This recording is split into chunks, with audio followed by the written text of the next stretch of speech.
Open up your Photoshop and drag in the image you want to work on. For this image, I'm going to crop it because I have like a cylinder behind me. After cropping and adjusting it to fit the way you want, unlock the background. Click on Object Selection tool.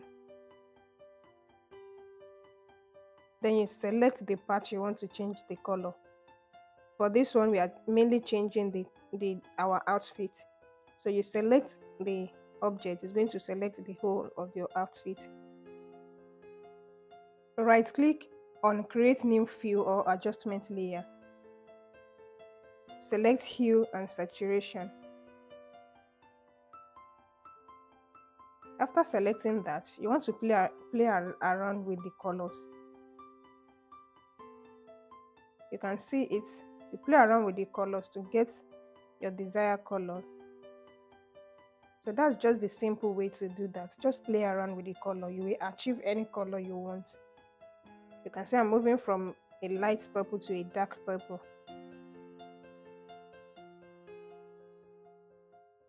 If you find this video helpful, don't forget to subscribe to my channel and hit on the notification bell to receive notification whenever I have a new video. Thanks for watching. After you've gotten your desired color, you want to save your image, and that's it.